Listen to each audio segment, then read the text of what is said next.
In those years, Louis Armstrong was not just a musician, he was a symbol, a legend, the beating heart of jazz itself. But legends were also human, and humans sometimes stumbled. Danny Kaye was Hollywood's funniest man. Louis Armstrong was the world's most beloved musician. The two had starred together in the Five Pennies, and on that cold December night in 1959, they were both at the Paramount Theater for the gala performance. But nobody expected that the most dramatic moment of the evening would be something that was never in any script. Louis finished his song, raised his trumpet to his lips, and froze. Before the audience could even notice something was wrong, Danny realized that his friend was in trouble. He put down his drink, grabbed a nearby trumpet, and without a single moment of hesitation, leaped onto the stage. What happened next would seal the bond between two legends forever. Before we dive into this incredible story, make sure you hit that subscribe button, because what you are about to hear reveals a side of Louis Armstrong that very few people have ever known. This is a story about friendship, about courage, and about the moments that define who we truly are. The information in this video is compiled from documented interviews, archival news, books, and historical reports. For narrative purposes, some parts are dramatized and may not represent 100% factual accuracy. We also use AI-assisted visuals and AI narration for cinematic reconstruction. The use of AI does not mean the story is fake. It is a storytelling tool. Our goal is to recreate the spirit of that era as faithfully as possible. Enjoy watching. But to understand why that moment on stage meant so much, we need to go back in time. Back to the streets where a young boy learned that life would never hand him anything for free. 1901. August 4th, New Orleans, Louisiana. A baby boy was born in a tiny wooden shack on Jane Alley, in a neighborhood, so dangerous that locals called it the battlefield. His mother, Mary Ann, was barely 16 years old. His father would disappear from his life before he could even walk. They named the boy Louis Daniel Armstrong. The battlefield was one of the poorest neighborhoods in all of America. Young Louis grew up surrounded by hardship, but something in him refused to be broken. While other children grew angry at the world, Louis grew curious about it. He would sit on street corners listening to the brass bands that marched through New Orleans. The sound of trumpets filled his small body with a feeling he could not explain. It was as if the music itself was calling out to him. By the age of 7, Louis was working to help his mother survive. He sold newspapers, delivered coal, and sang on street corners for pennies. Every coin went straight to his mother. Louis never complained. He simply worked harder. But everything changed on New Year's Eve, 1912. Young Louis was 11 years old and wanted to celebrate like the older boys did. He borrowed a small pistol and fired it into the air at midnight. Within minutes, police officers had him in handcuffs. Louis was sent to the colored waifs' home for boys. His mother cried when they took him away. But Louis walked through those gates with his head held high. Inside those walls, he would discover his destiny. The waifs' home had a brass band. Louis begged the music teacher, Peter Davis, to let him join. At first, Davis refused, but the boy kept asking until Davis handed him a tambourine.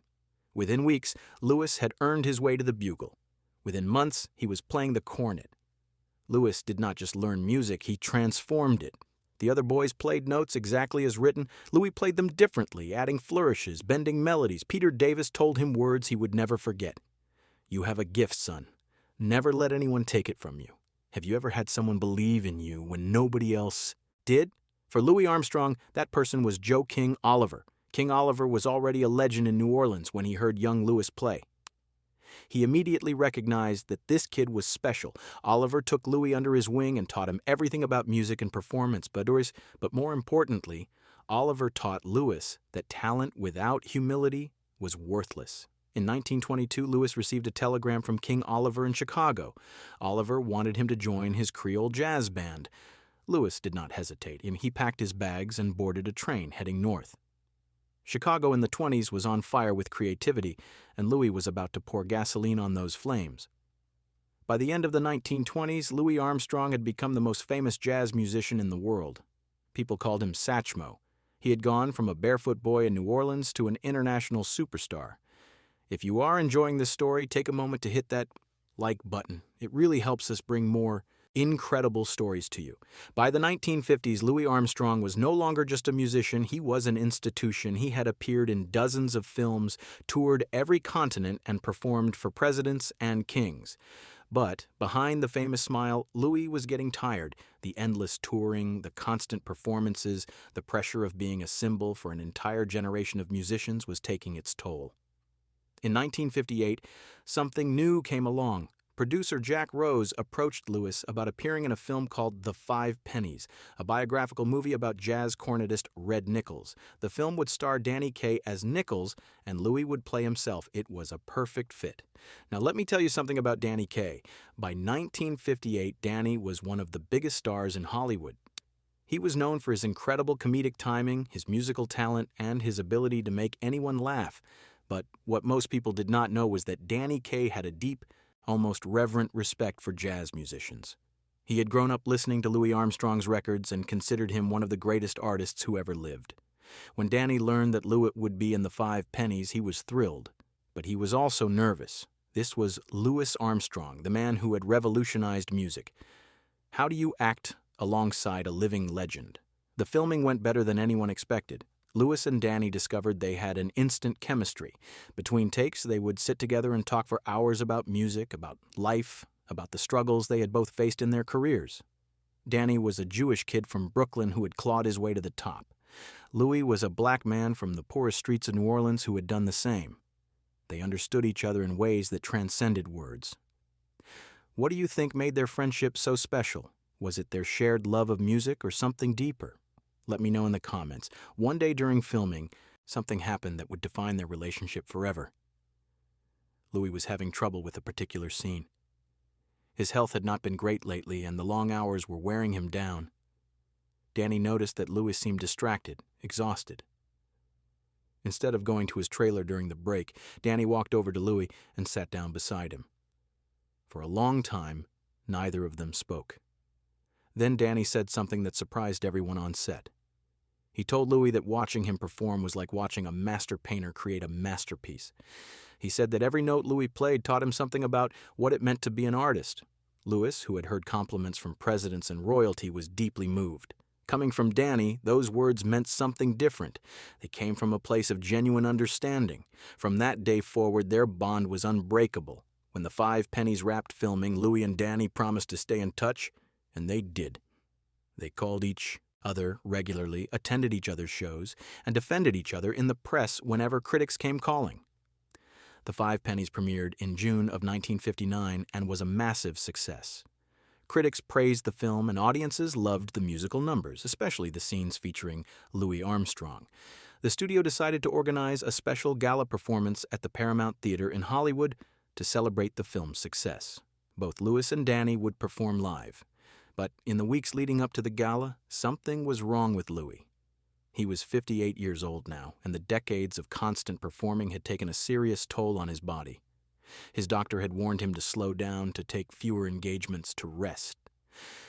But Louis Armstrong did not know how to rest.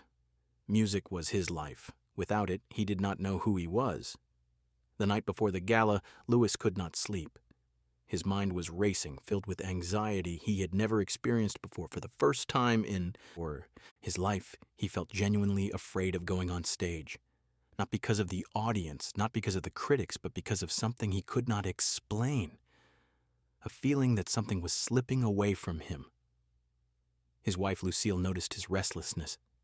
She asked him what was wrong, but Louis just smiled his famous smile and said everything was fine. He did not want to worry her. He did not want to worry anyone. He was Louis Armstrong. He had performed through illness, through exhaustion, through heartbreak. He would perform through this too. December 1959. The Paramount Theater in Hollywood was packed with celebrities, studio executives, and thousands of fans who had come to see two legends perform together. The energy in the room was electric. Everyone was expecting an unforgettable night, and they would get one, just not in the way anyone anticipated. Danny Kaye opened the show with a comedic routine that had the audience in tears of laughter.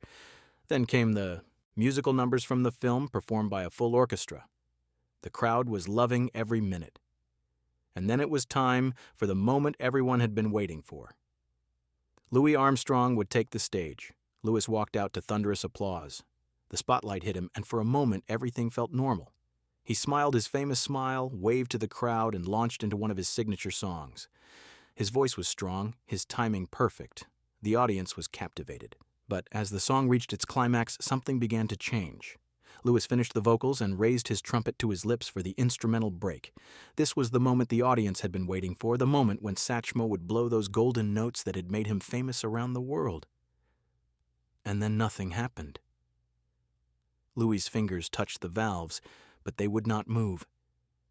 His mind, which had stored thousands of songs, millions of notes, suddenly went blank.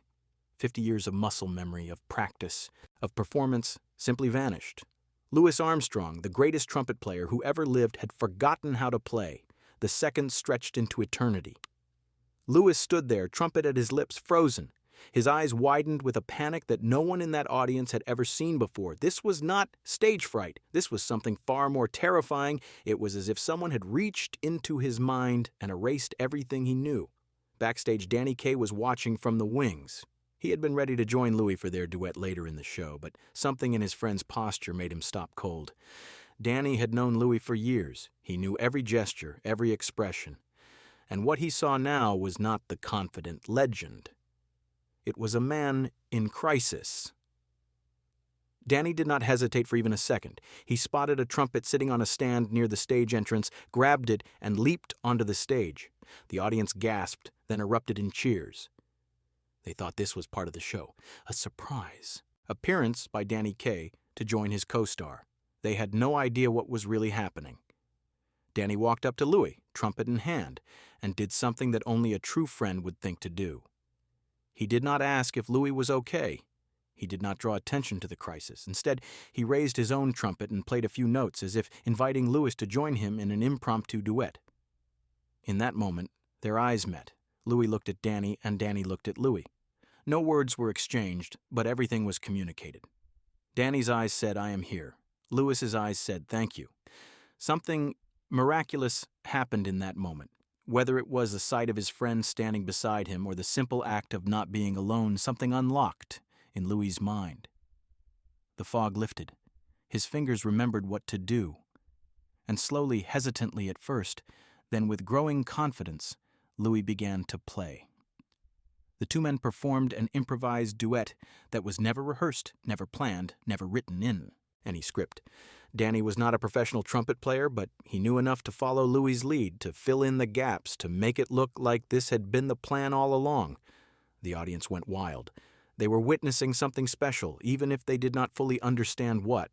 When the song ended, the Paramount Theater exploded with the longest standing ovation anyone could remember. Louis and Danny stood side by side, taking bow after bow. The audience saw two legends sharing a triumphant moment. They did not see the tears that were forming in Louis's eyes or the way his hand trembled as it gripped Danny's shoulder. After the show, the two men retreated to Louis's dressing room. For a long time, neither of them spoke. Louis sat in a chair, still holding his trumpet, staring at it as if seeing it for the first time. Finally, he looked up at Danny and tried to speak, but the words caught in his throat. Danny sat down across from him. He could have said 100 things. He could have asked what happened, could have offered sympathy, could have made a big deal out of the moment he had saved. Instead, Kaye, the funniest man in Hollywood, did something unexpected. He smiled and said something that would become legendary among those who knew the story. "You asked me to come on stage, remember? I was just following your invitation." Louis stared at him for a moment, not understanding. Then it hit him. Danny was giving him an out. He was rewriting the narrative, turning a moment of crisis into a moment of planned collaboration. He was protecting Louis's dignity, his legacy, his pride. Louis started to laugh. It began as a small chuckle, then grew into the deep, full-bodied laugh that had charmed millions. Danny laughed too, and in that laughter everything that needed to be said was said. Louis reached out and gripped Danny's hand. The two men sat there in silence, connected by something deeper than words. A friendship forged in the fire of performance tested in a moment of crisis and proven unbreakable. If this story has touched you, please consider subscribing and hitting the notification bell. We have many more incredible stories to share about the legends who shaped music history. The story of that night at the Paramount Theater never made it to the newspapers. The few people who understood what really happened kept it to themselves out of deep respect for Louis Armstrong. In Hollywood, where secrets were often traded like currency, this one was guarded like precious gold. Louis Armstrong continued performing for another 12 years after that night. He never experienced another moment like it, but he never forgot it either. In private conversations with close friends, he would sometimes mention the night Danny saved him. He never used those exact words, but everyone who heard him understood what he meant. Danny Kaye and Louis Armstrong remained close friends until Louis passed away in July of 1971. When Danny received the news, he canceled all his appearances for an entire week. Those who knew him said he was inconsolable, barely able to speak. At a private memorial gathering, Danny spoke briefly about his friend. He did not mention the night at the Paramount Theater directly. He did not need to. Instead, he simply said that Louis Armstrong was the kindest, most genuine human being he had ever known in all his years in show business.